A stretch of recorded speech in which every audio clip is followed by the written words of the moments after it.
Por fim, a alegria de saber que não há felicidade no mundo. Uma palestra de Ajahn Brahmavamsa. Esta noite gostaria de falar sobre as 4 nobres verdades: o sofrimento, a sua causa, o seu fim e o caminho que conduz ao seu fim. Próximo do final de qualquer retiro, quer seja um retiro das chuvas de 3 meses ou um mais curto, vale a pena trazer a atenção dos meditadores para o núcleo do ensinamento do Buda. Trazer atenção para esse ensinamento profundo e maravilhoso pode ser o suficiente para levar o meditador a dar aquele passo que falta para a completa compreensão, o completo conhecimento e a plena realização do Dhamma. Dessa maneira, vocês poderão ver aquilo que o Buda viu sob a figueira dos pagodes. E isso os qualificará para entrar na correnteza e fazer a transição para a condição de pessoa nobre, Arya Pugala, em Pali, que ocorre com a visão desse profundo e poderoso ensinamento das 4 nobres verdades. É óbvio que primeiro é importante ter o conhecimento teórico das 4 nobres verdades, e cada um de vocês possui esse conhecimento teórico. Vou tentar ampliar e aprofundar esse conhecimento através desta palestra. Quando estava para começar esta palestra, me veio à mente uma fotografia bem conhecida do meu mestre, Ajahn Chah, visitando o seu primeiro monastério na Inglaterra. Nessa foto, ele está com os braços levantados acima da cabeça, imitando uma estátua de um outro monastério. Abaixo dessa estátua se pode ler: "Por fim, a alegria de saber que não há felicidade no mundo." Vou começar desse ponto porque, muito frequentemente, na nossa vida e na nossa prática, nos encontramos em busca da felicidade no mundo. Procuramos pela felicidade em tantos lugares distintos, de tantas formas distintas e sempre nos lugares errados. Com o tempo, compreendemos que por não encontrarmos a felicidade nesses lugares, não significa que existe algo de errado conosco. Não quer dizer que sejamos incompetentes ou desesperançados. O insight mostrará que não é possível alguém encontrar a felicidade nos lugares onde estivermos procurando. A mente compreende que o mundo só pode ser dukkha, sofrimento. A pessoa sábia, ao invés de ficar aflita por conta desse sofrimento e de se entregar a esse sofrimento, contempla o que o Buda disse acerca do sofrimento, as 4 nobres verdades. Em outras palavras, ela busca compreender todo esse processo de sofrimento. Algumas vezes, o sofrimento pode ser doloroso, penetrando fundo até os ossos, até mesmo mais fundo do que os ossos, indo até a origem do que pensamos que somos. O sofrimento cala tão fundo e causa tantos problemas que é um alívio enorme descobrir que é assim mesmo, que não há nada de errado nisso. Essa é a natureza do mundo. Algumas vezes nos comportamos com a falsa expectativa de que se formos hábeis o suficiente, se formos espertos o suficiente, se obedecermos às regras e fizermos todas as coisas certas, de alguma forma teremos uma vida feliz. Algumas vezes pensamos que todos os demais são felizes, exceto nós. Com frequência, as pessoas neste monastério pensam: sou capaz de apostar que todos neste monastério já experimentaram os jhanas, exceto eu. O que precisamos entender é que não há nada de especial a nosso respeito. Na medida em que a nossa prática neste monastério se desenvolve, essas são coisas com as quais todos temos que lidar.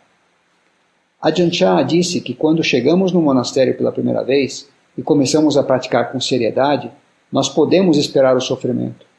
Estamos indo contra a correnteza e podemos prever que sentiremos a pressão das contaminações. Da mesma maneira como quando caminhamos contra o vento, sentimos a sua força contra o nosso corpo. Esse é um indício de que estamos avançando. Vocês irão descobrir que quando o sofrimento surge, há 2 opções. Podem tentar fugir do sofrimento ou investigá-lo. Ajahn Mahabua só dava palestras quando a ocasião era especial. Tenho certeza que quando fui visitá-lo como monge júnior, essa foi uma dessas ocasiões, pois ele pediu a um dos seus monges sênior do Ocidente que traduzisse para o monge visitante, no caso eu. Por sorte, já tinha fluência no tailandês e assim pude entender perfeitamente aquilo que Ajahn Mahabua disse. A história que ele contou, que assumi ser em meu benefício, acabou se revelando bastante instrutiva ao longo de toda a minha vida monástica. Ele falou dele mesmo, como monge júnior, na época de Tan Ajahn Mun. Ele disse que certa vez teve malária, e ao invés de só ficar deitado na cama, no estilo típico de Ajahn Mahabua, decidiu lutar contra a doença, enfrentá-la e conquistá-la com a sua força de vontade. Assim, ele se levantou, saiu da sua cabana, pegou uma vassoura e começou a varrer, embora estivesse suando e tremendo. Ajahn Mun ouviu e ordenou que ele parasse. Mais tarde, naquela noite, Ajahn Mun deu uma palestra para os monges dizendo: existem algumas pessoas neste monastério que nasceram boxeadores e que não mudaram. É claro que ele se referia a Ajahn Mahabua, que havia sido um boxeador na vida laica. Ajahn Mun disse que esse não é o método budista. Ele de fato disse que esse é o método dos yogis hindus. O método budista é investigar o sofrimento e não lutar contra ele. Porque, se lutarmos, descobriremos que obteremos só mais e mais sofrimento. Ao invés disso, devemos usar o poder da sabedoria no lugar do poder da força de vontade. O poder da sabedoria é quase sempre muito mais eficaz, porque provém de um lugar bom. O poder da força de vontade, em quase todos os casos, provém do ego, do eu, e não podemos esperar que, provindo de uma fonte tão desafortunada, produza bons resultados. Usar o poder da sabedoria significa lembrar-se dos ensinamentos e olhar para a nossa experiência dentro do contexto desses ensinamentos, o contexto das 4 nobres verdades. O Buda ensinou que o nascimento é sofrimento, que envelhecimento, enfermidade e morte são sofrimento, e todo o demais que está no entremeio também é sofrimento. Em resumo, a vida é sofrimento.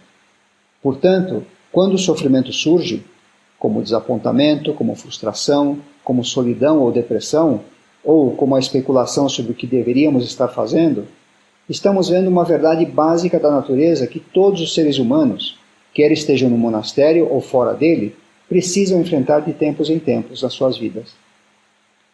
Há aquelas ocasiões nas quais ficamos sem saber o que fazer, porque o sofrimento é demasiadamente intenso. Como a Ajahn Chah costumava dizer, você não consegue ir para frente, você não consegue ir para trás, você não consegue ficar parado. Não sabemos o que fazer. Essa é uma ocasião belíssima. É o momento em que podemos realmente compreender a que o Buda se referia sobre o sofrimento da vida. O que deve ser feito quando o sofrimento surge é investigar. Investigar significa vigiar e observar em silêncio. Precisamos observar sem interferir, sem envolvimento, porque se nos envolvermos, não estaremos observando com plenitude.